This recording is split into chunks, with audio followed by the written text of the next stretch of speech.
मैं कई रोमांचक और नाटकीय अभियानों में पुआरो का साथी रहा हूँ। उनमें से एक अभियान आज भी मेरे मन में सदैव अंकित रहता है। एक के बाद एक हुई हत्याओं की जांच करते समय सम्राट मेनहर्रा की कब्र की जांच और उद्घाटन का घटना मेरे हिसाब में सबसे रोमांचकारी था, क्योंकि इसमें बहुत नाटकीय मामले थे। लॉर्ड कार्नरवन, सर जॉन व्हीलर और न्यूयॉर्क के मिस्टर ब्लेवनर ने तूतनखामन के कब्र की खोज की। कायरो से ज़्यादा दूर नहीं, जॉर्ज के पिरामिडों के आसपास उनके तथाकथित काम के बाद आश्चर्यजनक रूप से एक के बाद एक कई औपचारिक कमरे खोजे गए। ये सब आविष्कारों के कारण सबसे बड़ा जिज्ञासा परियाग्रह ये है, सम्राट मेनहर्रा की कब्र के आसपास जो 8वें राजवंश के उन छायादार सम्राट थे, उनमें से एक थे वो। जब प्राचीन साम्राज्य के पतन होने वाला था, इस चूक के बारे में बहुत कम जानकारी थी। समाचार पत्रों में उस अभूतपूर्व खोज का विवरण विस्तार से प्रकाशित होते हुए पाया गया था। इस खोज ने जनगणों में बड़ी हलचल पैदा कर दी। इसी बीच सर जॉन व्हीलर की हृदय गति रुकने से अचानक मृत्यु हो गई। भावुकपूर्ण अखबारें रेडी थे। सर व्हीलर की आकस्मिक मृत्यु का लाभ उठाते हुए उन्होंने अंधविश्वासी लोगों के मन को उकसाने के लिए प्राचीन अंधविश्वासों की कहानियों को अपने अखबारों में दोहराया। वे सभी कहानियां मिस्र के कुछ कैशियर के दुर्भाग्य से जुड़ी थी। ब्रिटिश संग्रहालय के प्राचीन स्मृतिमय ममिया, जो एक दिन मिट्टी के नीचे दफन हो गया था। अब नए जोश के साथ सभी अखबारें कब्र खोदते जैसे अभियान चलाने को तत्पर थे। दूसरी ओर संग्रहालय के अधिकारियों ने सीधे तौर पर उन सच और झूठ मिला हुआ खबर को सीधा सीधा नकार दिया। लेकिन इसके बावजूद वो कहानियां और किस्से हर जगह लोकप्रिय होने लगा। एक वर्ष बाद मिस्टर ब्लेवनर की मृत्यु हो गई। खून में जहर घुलने के कारण उनकी अचानक मृत्यु हो गई। इतना ही नहीं, कुछ दिनों बाद उनके एक भतीजे ने न्यूयॉर्क में खुद को गोली मार ली। परिणाम स्वरूप हर दिन सड़कों पर चर्चा का केवल एक ही विषय था, मेनहर्रा का अभिशाप। मिस्र के मृतकों की जादुई शक्तियां नए जोश के साथ फैल गई। तभी पोयरो को मृत पुरातत्वविद की विधवा लेडी व्हीलर से एक नोट मिला। उसने उसे अपने कैनिंगटन स्क्वायर में स्थित घर पर मिलने के लिए कहा। मैं उसका साथी बन गया। लेडी व्हीलर एक लंबी पतले दिखने वाली महिला, गहरे शोक वाले कपड़े पहने हुए, अपने पति की हाल में ही हुई मृत्यु पर शोक व्यक्त करते हुए उसका चेहरा उदास था। मिस्टर पोयरो, ये उदारता का प्रतीक है कि आपने मेरी कॉल का इतनी शीघ्र से उत्तर दिया। मैं आपकी सेवा में हूँ लेडी व्हीलर। आप क्या मेरे साथ परामर्श करना चाहते हैं? लेकिन मैं सिर्फ एक जासूस के तौर पर आपसे सलाह नहीं लेना चाहती हूँ। मैं ये भी जानता हूँ कि आपकी राय बहुत सच्ची है। आपके पास एक कल्पना शक्ति है, दुनिया भर का बहुत सारा अनुभव है। मिस्टर पोयरो, अलौकिक शक्ति जैसे भूत प्रेत के बारे में आपकी क्या राय है? पोयरो उत्तर देने से पहले एक पल के लिए चिच गए। ऐसा लग रहा था जैसे वो मन ही मन निर्णय कर रहा हो कि उसे क्या कहना है। आखिरकार उन्होंने कहा, हमारे बीच कोई गलतफहमी ना हो लेडी व्हीलर। एक साधारण प्रश्न आप मुझसे नहीं पूछ रहे होंगे। ये आपकी व्यक्तिगत जिज्ञासा है ना? मुझे लगता है कि आप इनडायरेक्टली अपने पति की मृत्यु का विषय उठाने का प्रयास कर रहे हैं। हाँ बिल्कुल, उसने स्वीकार किया। आप चाहते हैं कि मैं उनके मृत्यु के परिवेश की पुष्टि करूं, है ना? मैं आपसे ये सत्यापित करना चाहता हूँ कि अखबारों ने कितनी बेकार की बकवास की है और इसमें कितनी घटनाएं शामिल हैं। मिस्टर पोयरो, आप समझते होंगे 3 मौत, प्रत्येक मौत के पीछे कोई ना कोई स्पष्टीकरण मिल सकता है। लेकिन यदि आप 3 मौत के बारे में एक साथ सोचते हैं तो निश्चित रूप से ऐसा लगता है कि उनके बीच एक अविश्वसनीय समानता है। ध्यान देने योग्य एक और पहलू, खबर की खोज की 1 महीने के अंदर ही 3 आकस्मिक मृत्यु का घटना घट जाता है। शायद ऐसे ही अंधविश्वासी, या फिर शायद ये अतीत का अभिशाप हो सकता है, जो ना केवल हमारे आधुनिक विज्ञान के विरुद्ध है, बल्कि ऐसी घटनाएं घटी जिनके बारे में कोई सपने में भी नहीं सोच सकता। घटनाएं घटना ही होती है, लेकिन 3 मौत अंतिम नहीं हो सकती।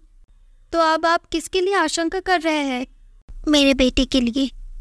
जब मेरे पति की मौत की खबर आई तो मैं बीमार थी। मेरा बेटा हाल ही में ऑक्सफोर्ड से लौटा था, जब वो मेरे मृत पति के पास चला जाता है। शव को उस घर में लाया गया था, लेकिन अब वो फिर से वही चला गया।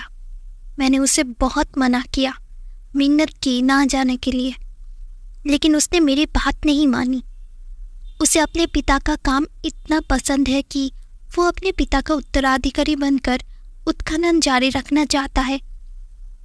आप मुझे मूर्ख समझ सकते हैं। आप सोच सकते हैं मैं सरल आस्था वाली महिला हूँ, लेकिन मिस्टर पॉयरो, मेरी क्या आशंका जानते हैं?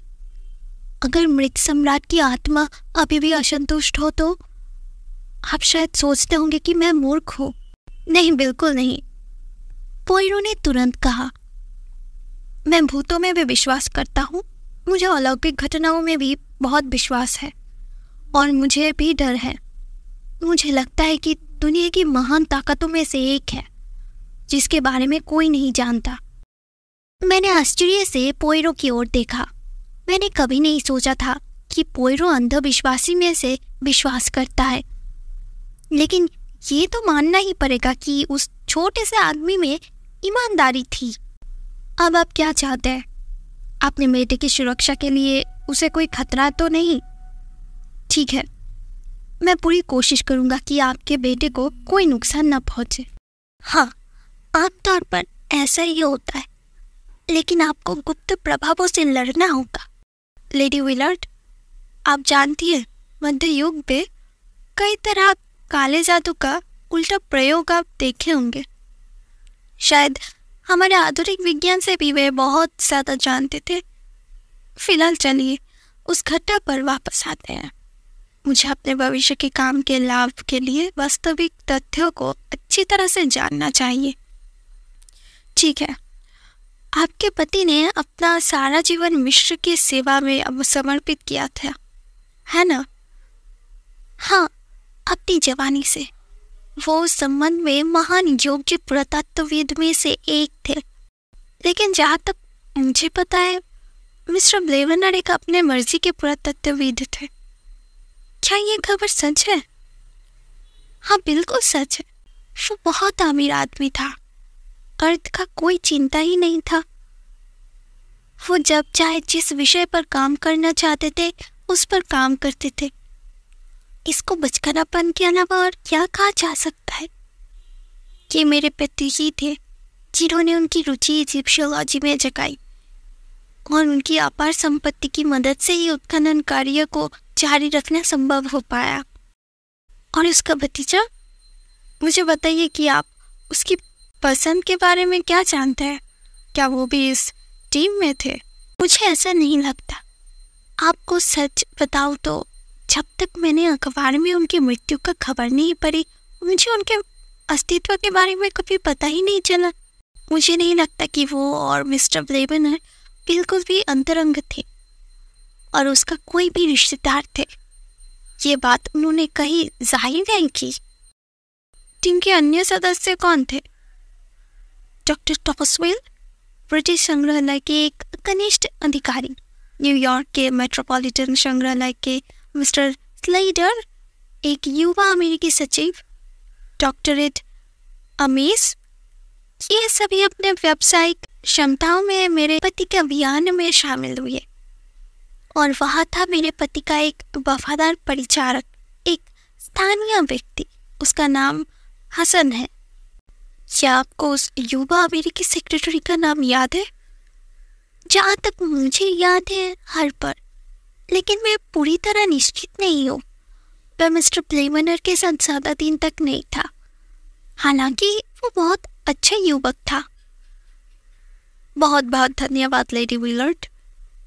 कुछ और जानना है? इस पर कुछ नहीं, आप उसे मुझ पर छोड़ दें। मैं आपसे वादा करता हूँ, मानवता की खातिर मैं आपके बेटे को पूरी सुरक्षा प्रदान करूँगा। पोयरो के शब्द एकदम आश्वस्त करने वाले जैसे नहीं थे। मैंने देखा कि लेडी व्हीलर्ड उसके शब्द सुनकर पीछे हट गई। फिर भी ये भी कहा जा सकता है कि पोयरो ने अपने डर को पूरी तरह से खारिज नहीं किया या उन पर अविश्वास नहीं किया। वो सोचता है कि शायद उसके आश्वासन से उसे थोड़ी राहत मिल सकती है। मैं पोयरो के स्वभाव को अच्छी तरह से जानता हूँ और मुझे अपने अनुभव से विश्वास नहीं होता कि वो इतना गहरा अंधविश्वासी हो सकता है। घर आने समय मैंने उससे इस बारे में बात करने की कोशिश की। वो बहुत गंभीर और आंतरिक लग रहे थे। मैं जानता हूँ कि तुम इस समय क्या सोच रहे हो हेस्टिंग्स। मैं इन सभी बात पर विश्वास करता हूँ। अलौकिक शक्ति भयंकर होता है, निस्संदेह आप इसे कम नहीं आंक सकते। हम इसके बारे में क्या करने वाले हैं? अच्छा प्रश्न है हेस्टिंग्स। शुरू करने से पहले हम मिस्टर ब्लेवनर की मृत्यु का विवरण प्राप्त करने के लिए न्यूयॉर्क में एक टेलीग्राम भेजेंगे। वादे के मुताबिक उसने एक टेलीग्राम भेज दिया। उत्तर विस्तृत और मूल्यवान था। कई वर्षों से रूपर्ट ब्लेवनर आर्थिक रूप से संघर्ष कर रहे थे। वो 2 साल पहले न्यूयॉर्क लौट आए, जहां उनकी आर्थिक स्थिति लगातार खराब होती गई।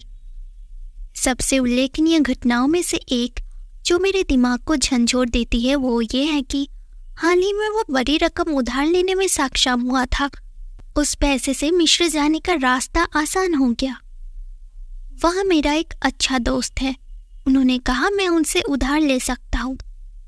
हालांकि वहां उनकी योजना विफल हो गई, इसीलिए उन्हें अपने कंजूस अंकल को श्राप देने के लिए न्यूयॉर्क लौटना पड़ा।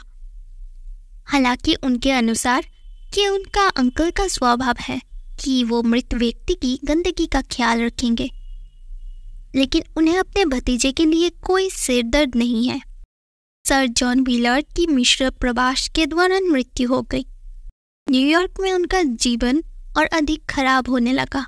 फिर अचानक एक दिन उसने बिना किसी चेतावनी के आत्महत्या कर ली। वो उसके मृत शरीर के बगल में एक पत्र छोड़ता है। पत्र के कुछ उदाहरण को वह उत्सुकता से देखते हैं। ऐसा लगता है कि वो बड़े अफसोस के साथ पत्र लिखे होंगे। उन्होंने खुद को पूरी तरह से कुष्ठ रोग से ग्रस्त व्यक्ति बताया। आखिरकार वो कहता है कि उसके लिए जीने से मरना बेहतर है। मेरे दिमाग में एक साया चक्र तत्व के एक सिद्धांत घूम रहा था। मैं वास्तव में कई युगों पहले एक मृत सम्राट के बदला लेने की कहानी पर कभी विश्वास नहीं करता। यहाँ मैंने कई अपराध होते देखे। मान लीजिए कि ये युवक अपने अंकल को इस दुनिया से हटाने का फैसला किया होगा, विशेष रूप से जहर देकर। गलती से उसका अंकल के जगह सर जॉन व्हीलर ने वो घातक जहर पी लिया होगा। फिर वो युवक अपने अपराध से प्रेरित होकर न्यूयॉर्क लौट जाता है। तभी उसका अंकल की मौत की खबर आता है। तब उसे एहसास हुआ कि उसका ये अपराध कितना अनावश्यक था और इसे पछतावे में उन्होंने आत्महत्या कर ली। मैं अपना ये समाधान पोयरो को खुलकर बताता हूँ। वो दिलचस्पी लेता है। आपने अपने विचारों को स्पष्टवादी के रूप से स्वीकार किया है। ये एक अद्भुत विश्लेषण है, इसमें कोई संदेह नहीं है। शायद ये सच है, लेकिन आप कब्र की घातक प्रभाव की बात से चूक गए हैं मेरे दोस्त।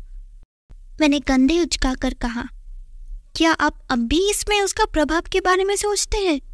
क्या ऐसा हो सकता है? इसके कई निहितार्थ हो सकते हैं और मैं इसका पता लगाने के लिए कल मिस्र जा रहा हूँ। क्या? मैं आश्चर्य से चिल्लाया। हाँ, मैंने यही कहा था।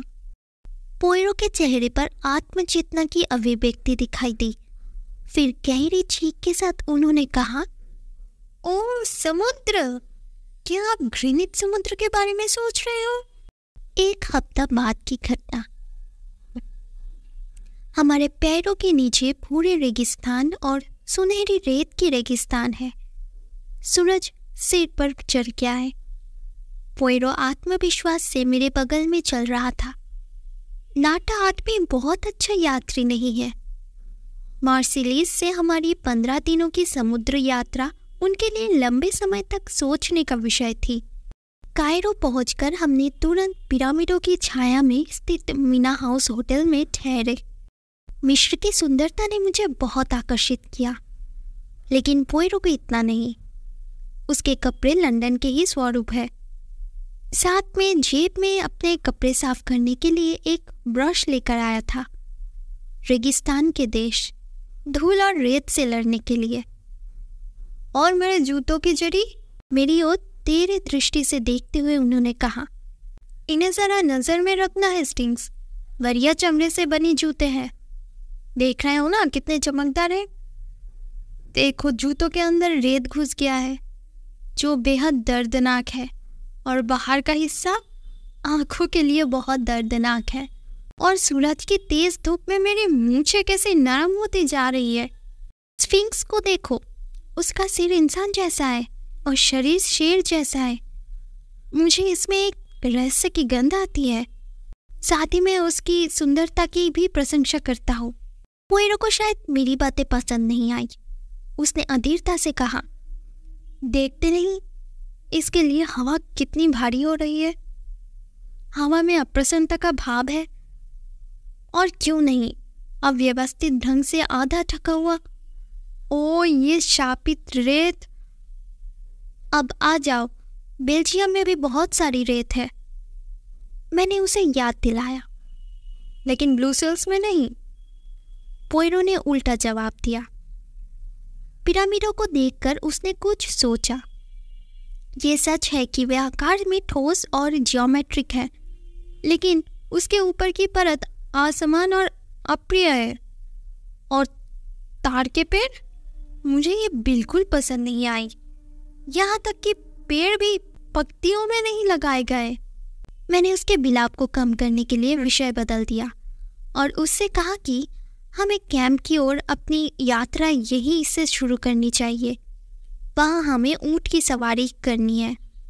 बेचारे जानवर घुटनों के बल बैठकर हमारे लिए इंतजार कर रहे हैं, कब जाकर हम उनके पीठ पर सवार होंगे। उनकी देखरेख करते हैं सुंदर युवा लड़का लोग और उनकी मुखिया एक दोवशिया जो बिना रुके एक बार में बोल सकता है और बहुत अच्छी बोली है उसका।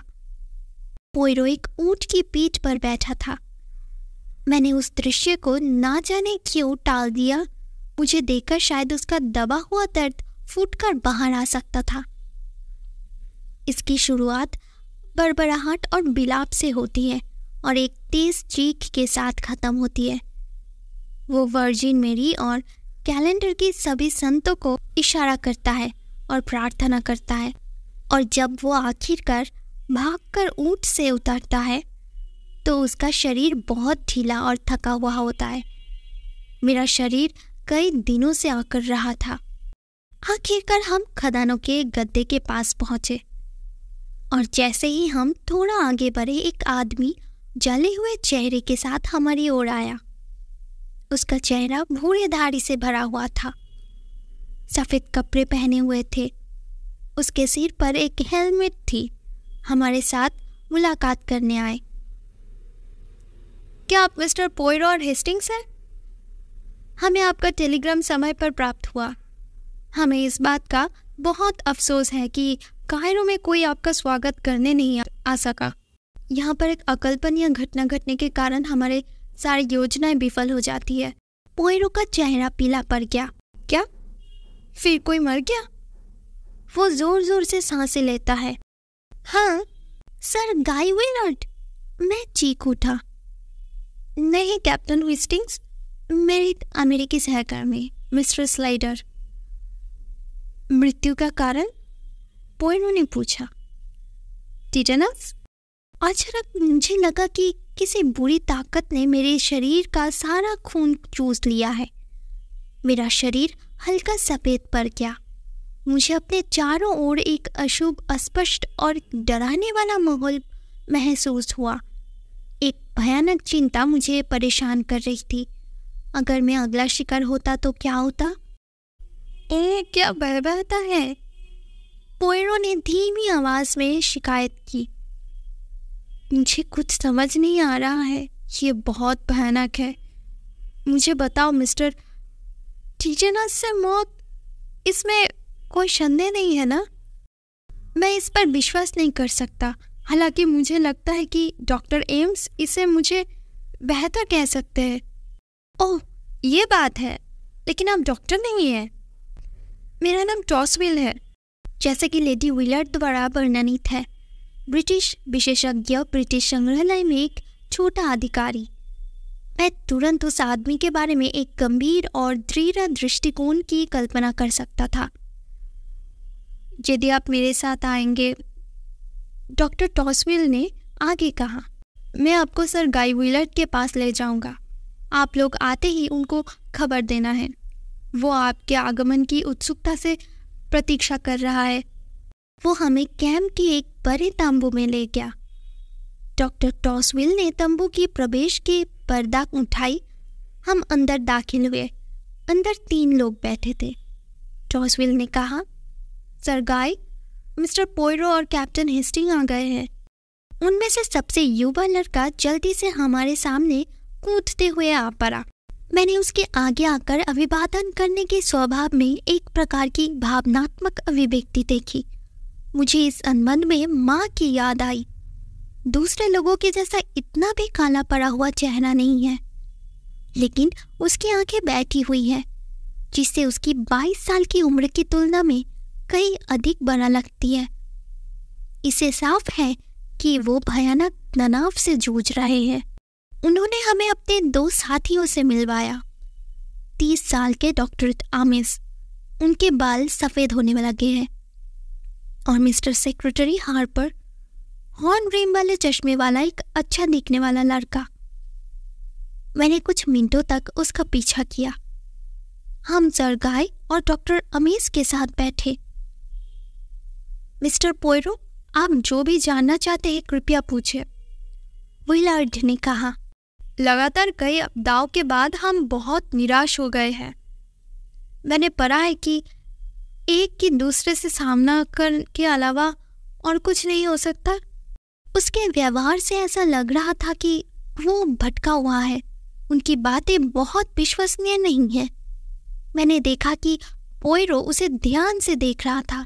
अच्छा सर गाय, क्या आप ये काम अपने दिल से कर रहे हैं? बिल्कुल, इससे कोई फर्क नहीं पड़ता कि क्या हुआ या क्या होने वाला है। काम अच्छा चल रहा है। आप ऐसे किसी विचार पर समझौता कर सकते हैं। अब पोयरो ने डॉक्टर की ओर देखा। आप इस बारे में क्या सोचते हैं डॉक्टर? अच्छा, मेरी राय जानना चाहते हैं? उसने आलस्य से कहा। मैं काम छोड़कर नहीं जाना चाहता। पोयरो ने उसकी बात पर विशेष ध्यान नहीं दिया। पोयरो ने कहा, अच्छा, तो अब हमें उस स्थिति की समीक्षा करनी होगी जिसमें हम हैं। अच्छा डॉक्टर, क्या आप मुझे ठीक ठीक बता सकते हैं कि स्लाइडर की मृत्यु कब हुई? 3 दिन पहले। वो टिटेनस से मारा गया? क्या आपको यकीन है? पूरी तरह से। मान लीजिए कि उनकी मृत्यु स्ट्रिक्निन विषाक्तता के कारण नहीं हुई तो? नहीं मिस्टर पोयरो, मुझे आपकी बात का अर्थ समझ में नहीं आया, लेकिन ये टिटेनस का स्पष्ट मामला है। आपने एंटीसिनम इंजेक्शन नहीं दिया? बेशक हमने दिया, उसने शुष्क स्वर में कहा। उसको बचाने के लिए सभी प्रकार का कोशिश हमने की है। क्या एंटीसिनम आपके पास में ही था? नहीं, हम इसे कायरो से इकट्ठा करके लाते हैं। क्या इस कैंप में टिटेनस का कोई अन्य मामला सामने आया है? नहीं, एक भी नहीं। मिस्टर ब्लेवनर की मृत्यु टिटेनस से हुई, क्या आप इस बारे में निश्चित हैं? हाँ बिल्कुल। उनका अंगूठा कट गया था, बाद में उसी जगह से सेप्टिक हो गया था। कोई भी आम आदमी बता सकता है कि उनकी मौत का कारण टिटेनस था, लेकिन मैं दृढ़तापूर्वक कह सकता हूँ कि ये दोनों मामले बिल्कुल अलग हैं। फिर ये चारों मौतें अलग अलग तरह की मौतें हैं। एक को दिल की विफलता हुई, एक को रक्त विषाक्तता हुई, एक ने आत्महत्या कर ली, और आखिरी कोड टिलनस हो गया। हाँ सही है मिस्टर पोयरो। अच्छा, क्या आपको पूरा यकीन है कि ये 4 मौतों के साथ एक दूसरे का कोई संबंध नहीं है? आपने क्या कहा वो मुझे ठीक से समझ नहीं आया। ठीक है, मैं तुम्हें इसे सरलता से समझाता हूँ। क्या इन 4 लोगों ने मिलकर ऐसा कुछ नहीं किया जिससे मृत सम्राट मेनहर्ट्रा की आत्मा का अपमान हो? डॉक्टर ने आश्चर्य भरी निगाहों से पोयरो को देखा। मिस्टर पोयरो, क्या आप स्वस्थ स्वाभाविक अवस्था में ये बात कर रहे हैं? निश्चित रूप से आप इतना मूर्खतापूर्ण बातों पर विश्वास नहीं करते हैं, है ना? तत्वज्ञान जैसी इस बात पर विलर्ड गुस्से से भड़क उठे। पोयरो शांत और स्थिर है, उस पे कोई प्रतिक्रिया नजर नहीं आई। बिल्ली जैसी उसकी हरी भरी आंखें बस पल के झपकते रही। तो क्या आप इन बातों पर यकीन नहीं करते डॉक्टर? नहीं सर, मैं ऐसे नहीं मानता, डॉक्टर ने जोर देकर कहा। मैं एक वैज्ञानिक हूँ, मैं केवल वही मानता हूँ जो विज्ञान सिखाता है। तो प्राचीन मिस्र के कोई विज्ञान नहीं थे? पोयरो ने धीरे से पूछा। उसने उत्तर की प्रतीक्षा नहीं की, फिर भी एक पल के लिए डॉक्टर अमीस हैरान लग रहे थे। नहीं, तुम्हें मेरे प्रश्न का उत्तर देने की आवश्यकता नहीं है, लेकिन मुझे जवाब दो, यहाँ के स्थानीय लोग क्या सोचते हैं? डॉक्टर एम्स ने कहा, मुझे लगता है जहाँ ग्रामीण लोग अपना सिर ठंडा नहीं रख सकते, वही स्थानीय लोग उनसे कुछ पीछे नहीं रह सकते।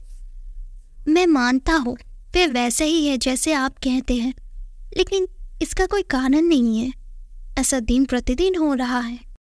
मैं आश्चर्य हो रहा हूँ। पोयरो ने उसके आश्चर्य का विशेष कारण नहीं बताया। सामने की ओर झुक पड़ा मिस्टर गाई। श्योर, उसके स्वर में आस्था के भाव लग रहे हैं।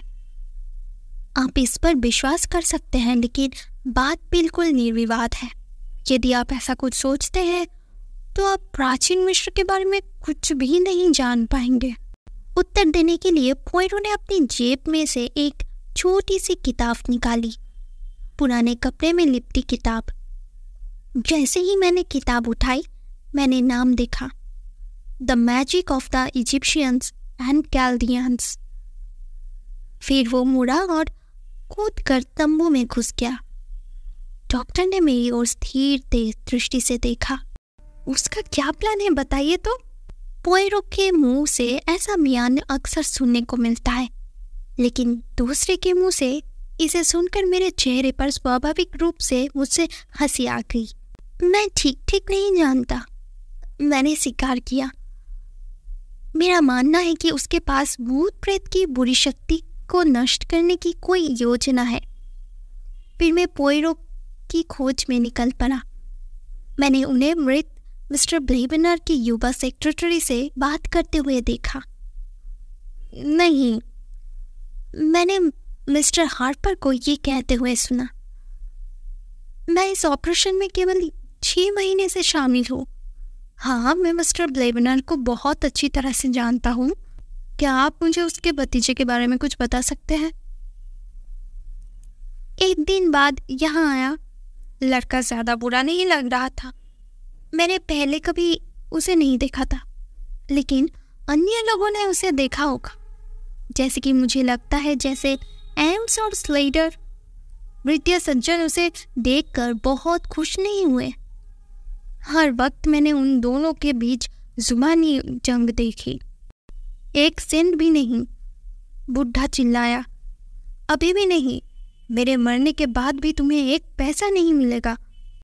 मेरा सारा पैसा मेरे जीवन के अधूरे काम को पूरे करने में सब खर्च हो जाएगा। मैंने आज स्लेडर से इस बारे में बात की है। ऐसी और भी कई गर्मा गर्म हुई थी अंकल भतीजा में। फिर उसके बाद ही युवा ब्लेबनर कायरो के लिए रवाना हो गए। उस समय वो पूर्ण स्वस्थ थे। वो बुढ़ा आदमी कौन है? नहीं, वो युवक। हाँ, मुझे विश्वास है, उन्होंने कहा। उनका एक अजीब मामला था उस बीच, लेकिन बहुत गंभीर बात नहीं था। मुझे ऐसा लगता है अगर होता तो मुझे ज़रूर याद रहता। एक और बात, क्या मिस्टर ब्लेवर ने कोई वसीयत बनाई है? जहाँ तक हम जानते हैं नहीं किया था वो। मिस्टर हार्पर, क्या आप इस मिशन पर बने रहेंगे? नहीं सर, नहीं। जैसे ही यहाँ का सारा काम पूरा हो जाएगा मैं न्यूयॉर्क लौट जाऊँगा। आपका मर्जी हुआ तो आप आ सकते हैं, लेकिन मैं मृत सम्राट मेनहर्रा का अगला शिकार नहीं बन सकता। अगर मैं यहाँ रहता हूँ तो मैं उसका लक्ष्य बन जाऊँगा। हार्पर ने अपने माथे से पसीना पोंछा। पोयरो घूम गया। याद रखे कि उसे अपना एक स्वीकार न्यूयॉर्क में मिला था। उसने अजीब सी मुस्कान के साथ मुंह फेरते हुए कहा, ओ नरक पे जाए वो। भले ही वो जोर से कहा, लेकिन वो थोड़ा परेशान लग रहे थे। लड़का घबराया हुआ था। पोयरो ने मेरे करीब आते हुए कहा, ये बात उन्होंने बहुत सोच समझ कर कही थी। वो धैर्य की आखिरी सीमा पर आ गया है, आखिरी सीमा पर। मुझे बहुत उत्सुकता है। मैंने एक बार पोयरो की ओर देखा, लेकिन उसकी मजाकिया मुस्कान देखकर मुझे कुछ समझ नहीं आया। हालांकि हमने सर गाय विलर्ड और डॉक्टर टॉसविल के साथ उत्खनन स्थल का दौरा किया। मूल प्राप्त वस्तुएं पहले ही कायरो भेज दी गई थी, लेकिन कब्र के अवशेष भी कम दिलचस्प नहीं है।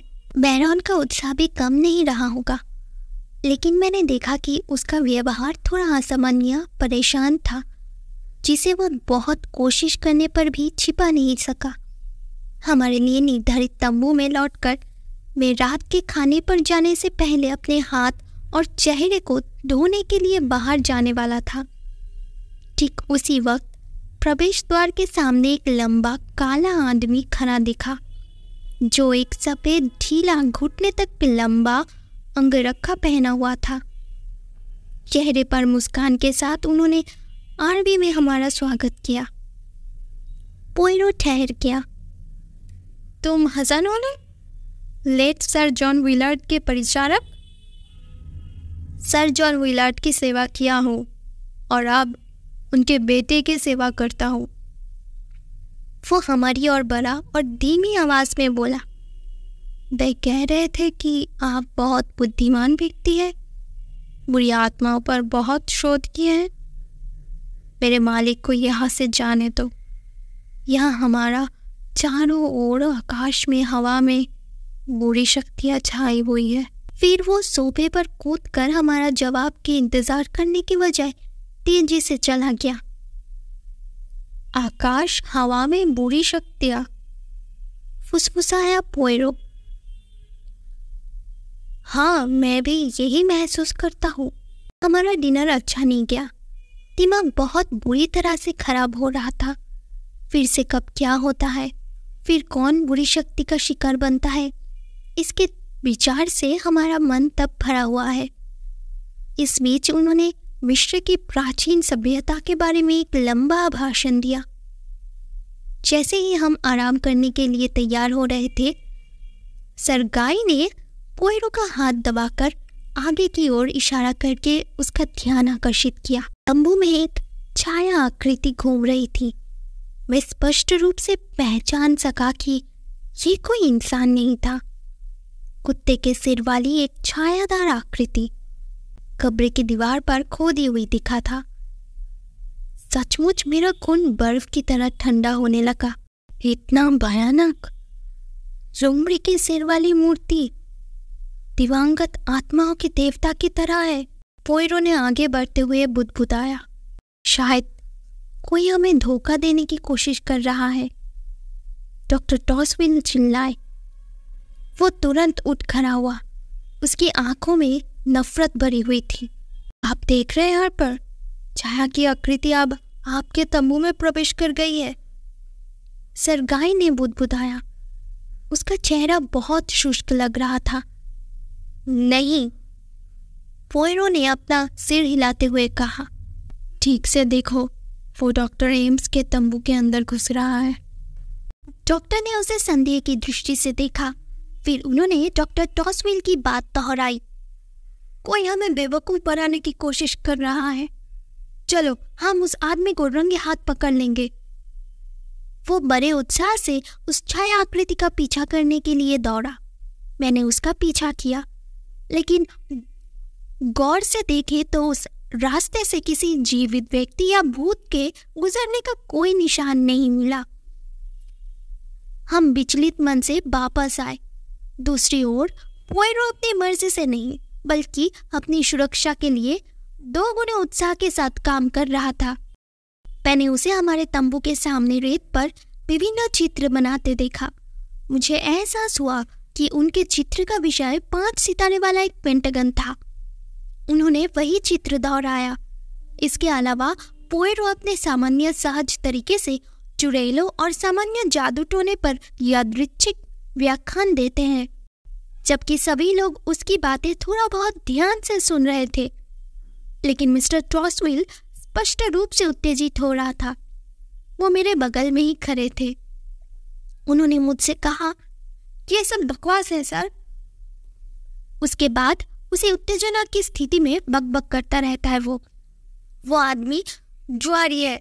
वो मध्यकालीन अंधविश्वासों और प्राचीन मिस्र की मान्यताओं के बीच अंतर नहीं जानता। मैंने ऐसी अज्ञानता के बात कभी नहीं सुने। आसानी से विश्वास करता है ऐसा आदमी भी कभी नहीं देखा। मैंने उत्तेजित विशेषज्ञों को शांत किया। फिर मैं पोयरो से तंबू में मिला। मेरे छोटे दोस्त की आंखें खुशी से चमक रही थी। अब हम शांति से सो सकते हैं। वो खुशी से झूम उठा। और मेरे लिए बहुत अच्छा होगा अगर मैं रात को एक अच्छी और गहरी नींद लूं। सिर में तेज दर्द हो रहा है। ओह, अच्छी नींद। पोयरो की नींद के लिए सभी प्रकार मिन्नती और प्रार्थना में बाधा आया जब अचानक टेंट का पर्दा उठ गया। उसके बाद हसन की उपस्थिति हुई। उसके हाथ में धुआंधार का प्याला। उसने इसे पोयरो को सौंप दिया। ये मोमाइल चाय एक प्रकार की दारू विशेषता उनकी पसंदीदा है। वो हसन को धन्यवाद देता है और मेरे लिए एक और कप मांगने के बाद तंबू से बाहर चला गया, जिसे मैंने तुरंत अस्वीकार कर दिया। हम दोनों के अलावा तंबू में कोई तीसरा नहीं था। तंबू के दरवाजे पर खड़े होकर मैंने रेगिस्तान देखते देखते अपने कपड़े बदले। अद्भुत जगह, मैंने कहा, और काम भी अद्भुत है। मुझे बड़ा आकर्षण महसूस होता है।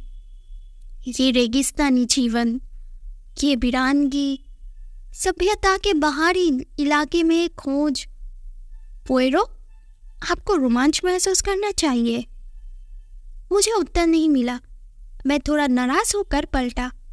मेरी झुंझलाहट जल्दी चिंता में बदल गई। मैंने देखा कि पोयरो पेट के बल लेटा हुआ था। उसका चेहरा बुरी तरह विकृत हो गया था। उसके पास एक खाली कप पड़ा मिला। मैं जल्दी से उसकी तरह भागा। फिर मैं तेजी से तंबू से बाहर चला गया और कैंप से होते हुए डॉक्टर एम्स की तंबू की ओर भागा। डॉक्टर एम्स, मैं चिल्लाया, अभी आ जाइए। क्या बात है? वो पजामा पहनकर टेंट से बाहर आया तो डॉक्टर एम्स ने पूछा, मेरा दोस्त बीमार है, मृत पथगामी है। उसने कैमोमाइल चाय पी थी। हसन को कैंप से छोड़ना मत।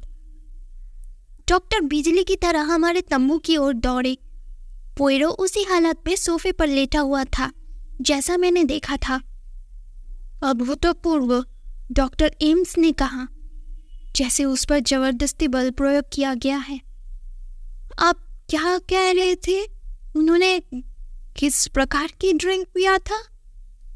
ये कहकर उसने खाली प्याला उठा लिया। लेकिन मैंने नहीं खाया।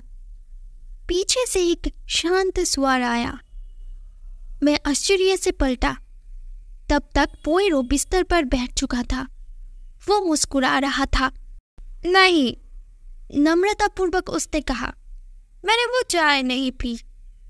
जब मेरा दोस्त रात का शोभा का वर्णन कर रहा था तब मुझे इसे डालने का मौका मिला था, लेकिन मेरे गले में नहीं, एक छोटी सी बॉटल में। ये छोटा बॉटल जाएगा केमिकल लैब में, सही है ना?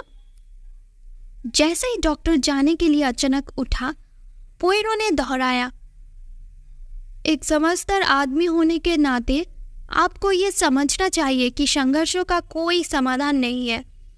जब मैंने तुम्हें बुलाया तो हेस्टिंग्स की अनुपस्थिति में मेरे पास उस बोतल को सुरक्षित स्थान पर रखने के लिए पर्याप्त समय था, और हेस्टिंग्स, उसे जल्दी पकड़ो। मैंने पोयरो को गलत समझा। मैं तो अपने दोस्त को बचा गया था। किसी तरह मैं भागकर डॉक्टर के सामने खड़ा हुआ, लेकिन डॉक्टर की हिलडुल कर खड़े होने के पीछे एक और मतलब था। उसने अपना हाथ अपने चेहरे के सामने उठाया। हवा में तेज रासायनिक गंध फैल गई। क्षण भर के लिए वो आगे की ओर झुका और आखिर में जमीन पर गिर पड़ा।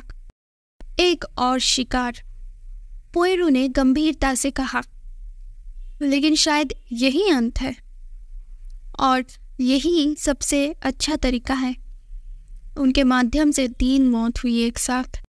डॉक्टर एम्स, मैं मूर्ख की तरह चिल्लाया, लेकिन मैं तो सोचता था तुम भूतों में विश्वास करते थे। तुमने मुझे गलत समझा है हेस्टिंग्स। मेरा मतलब है, मैं भयानक अंधविश्वासों में विश्वास करता हूँ। ये सभी निरंतर मौतें प्राकृतिक शक्तियाँ के कारण होगी। अगर ये बात मानव मन में बैठा दी जाए तो आपको दिन के उजाले में किसी की चाकू मारकर हत्या करने में और आसानी से उस मौत का दोष अप्राकृतिक शब्दों के नाम चरा देने में कोई कठिनाई नहीं होगी। मुझे शुरू से ही संदेह था कि किसी आदमी ने इस प्रवृत्ति का फायदा उठाया है। मुझे लगता है कि सर जॉन विलार्ड की मृत्यु के बाद उनके दिमाग में ये बात आई। तुरंत अलौकिक शक्तियों का प्रकोप बढ़ गया। जहाँ तक मैं बता सकता हूँ, सर जॉन की मृत्यु से किसी को कोई लाभ नहीं होगा। मिस्टर ब्लेबनर का मामला अलग है। वो अपार धन संपत्ति का मालिक था। मैंने न्यूयॉर्क से जो अधिकांश समाचार एकत्र किए थे वे जानकारीपूर्ण थे। शुरुआत में ही देखा जा सकता है, ब्लेबनर बोले थे कि मिस्र में उसका एक दोस्त है जिससे वो बहुत सारा पैसा उधार ले सकता है। थोड़े दिमाग लड़ाने से ही पता चलता है कि दोस्त शब्द से उसका मतलब अपने दोस्त से था। दोस्त का मतलब है वो उसके अंकल के बारे में बात कर रहा था, लेकिन उस स्थिति में मुझे लगता है वो सीधे अपने अंकल का नाम बता सकता था, लेकिन किसी भी कारण से वो इसे गुप्त रखना चाहता था। दूसरी बात यह है कि उसने मिस्र जाने के लिए बहुत सारा पैसे खर्च किए। उसके घर लौटने के लिए पैसे नहीं थे। इसी बीच उनके अंकल ने उनसे कहा कि वो उन्हें एक भी पेनी उधार नहीं देंगे, लेकिन फिर भी न्यूयॉर्क में लौट आए थे वो। इससे आसानी से अंदाजा लगाया जा सकता है कि किसी ने उसे जरूर पैसे उधार दिए होंगे। ये सब लॉजिक बहुत कमजोर है। मैंने उसे टोका। वे सच है या नहीं ये निर्णय का विषय है। चिंता मत करो हेस्टिंग्स, सुनो, और भी जानकारी है। रूपक के बेटा और मैं बहुत सी बातें कही गई है जो असल में सत्य है। इसका विपरीत भी हो सकता है। इस मामले में जो कुछ भी असल में सत्य माना जाता है वो एक फैंटेसी भी हो सकता है। ब्लेबनर कहते हैं मैं एक कुष्ठ रोगी हूँ, लेकिन किसी को यह एहसास नहीं हुआ कि उन्होंने घातक कुष्ठ रोग के कारण आत्महत्या की है। क्या? मैंने अचानक कहा। यह एक शैतान का मन का चतुर वेश है। ब्लेबनर लंबे समय से त्वचा के रोग से पीड़ित थे। वे लंबे समय तक दक्षिणी सागर के द्वीपों में रहते थे और इसी बीमारियों से ग्रस्त थे। उनके पुराने मित्र और चिकित्सक डॉक्टर एम्स ने कभी सपने में भी उनके बारे में नहीं सोचा था। मुझे संदेह है कि पर हार्पर और डॉक्टर एम्स के बीच मनभेद पैदा हो गया था। बहुत जल्दी मुझे एहसास हुआ कि केवल डॉक्टर ही इतना घिनौना बयान दे सकता है और अपना अपराध छिपा सकता है। मुझे हार्पर से पता चला कि वह पहले ब्लेबनर से परिचित था। इसमें कोई संदेह नहीं है कि ब्लेड रनर ने अपने वसीयत का या डॉक्टर्स के अनुकूल में अपना जीवन बीमा कराया होगा। डॉक्टर ने देखा कि उसके पास एक बड़ी संपत्ति का मालिक बनने का अवसर है। केवल एक डॉक्टर ही तब ब्लेड रनर अपने डॉक्टर मित्र में भयानक समाचार पकड़ निराशा में डूब जाता है और खुद को गोली मारकर आत्महत्या कर लेता है। दूसरी ओर मिस्टर ब्लेड रनर के मौत में जो भी हो, उन्होंने एक वसीयत बनाई होगी और स्वाभाविक रूप से अपनी सारी संपत्ति अपने भतीजे यंग ब्लेड रनर को दे दी होगी और अपने भतीजे की अनुपस्थिति में डॉक्टर एम्स उस धन और संपत्ति के मालिक होंगे। और मिस्टर स्लाइडर, हम निश्चित नहीं हो सकते। याद रखें, यंग ब्लेड रनर को भी वो बहुत अच्छे से जानता था। शायद उसने संदेह किया था किसी बात पर, या फिर डॉक्टर एक और मौत को निरर्थक और अनावश्यक समझ सकते थे। हर कोई सोच सकता है कि ये एक अप्राकृतिक शक्ति से मौत का एक और शिकार। इसके अलावा मैं आपको एक दिलचस्प मनोवैज्ञानिक बात बताऊं। जैसा कि हेस्टिंग्स जानते हैं, एक हत्यारे के पास हमेशा सभी अपराध करने की इच्छा शक्ति होती है। उसके पिछले अपराधों का सफलता उसे इस तरह से प्रत्याशित करता है। यही कारण था कि मुझे यंग व्हीलर के लिए डर लगता था। और रात को जो परछाई तुमने देखी वो हसन की थी। मेरी आदेश पर उन्होंने छाया मूर्ति के वस्त्र पहने। मैं इस तरह डॉक्टर को डराना चाहता था, लेकिन पता चला कि अप्राकृतिक ताकत दिखाकर जैसे डराया नहीं जा सकता। ऐसा करने के लिए दूसरा रास्ता अपनाना पड़ा। मुझे लगा कि उन्होंने अलौकिक में मेरे विश्वास को पूरी तरह से स्वीकार नहीं किया है। मैंने उसके लिए जो छोटा सा नाटक किया वो उसे मूर्ख नहीं बना सकता। तब मुझे संदेह हुआ कि मैं उसका अगला शिकार बनने वाला हूँ, लेकिन उसकी शैतानी इच्छा के बावजूद मेरी छोटी छोटी तांत्रिका कोशिकाएं यहाँ भी भीषण गर्मी और पैरों के नीचे की गर्म रेत के स्पर्श से बेकार नहीं हुए हैं। वे अभी भी इतनी ही सक्रिय है कि उचित समय पर उसके कल्पना को पकड़ सके और आवश्यक सावधानियां बरत सके। पोइरो उनके प्रत्येक शब्द को प्रूफ करते हैं। कई साल पहले नशे में रहते हुए यंग ब्लेड रनर ने एक अशुभ विल कर बैठता है। मेरा ये सीक्रेट केस जिसकी तुम इतनी प्रशंसा करते हो, मेरे पास जो कुछ भी है वो इसके विल में इस तरह से लिखता है। मेरे मौत के बाद मेरा एकमात्र परम मित्र रॉबर्ट अमीस सब कुछ का उत्तराधिकारी होंगे। एक समय वो मुझे पानी में डूबकर मरने से बचाया था। मेरा ये विल उसका कृतज्ञता स्वरूप। जितना दूर पता है, शायद ये केस क्लोज हो गया था और सम्राट मेनहर्रा की कब्र खोदने की प्रतिहिंसा लेने के मतलब से ये सब मेमोरियल सीरियल किलिंग को लेकर आज भी साधारण लोग चर्चा करते रहते हैं, जो विश्वास करते के है कि पोइरो मुझे बताया था वो इजिप्शियन लोगों के विश्वास और सोच के प्रतिपंथी है। धन्यवाद दोस्तों, हमारी आज की कहानी सुनने के लिए। कमेंट सेक्शन पर ज़रूर बताइएगा आपको हमारी कहानी कैसी लगी और आपको किस तरह की कहानियाँ सुनना ज़्यादा पसंद है। हम लौटेंगे हमारी दूसरे किसी कहानियों के साथ। तब तक के लिए स्वीट ड्रीम्स।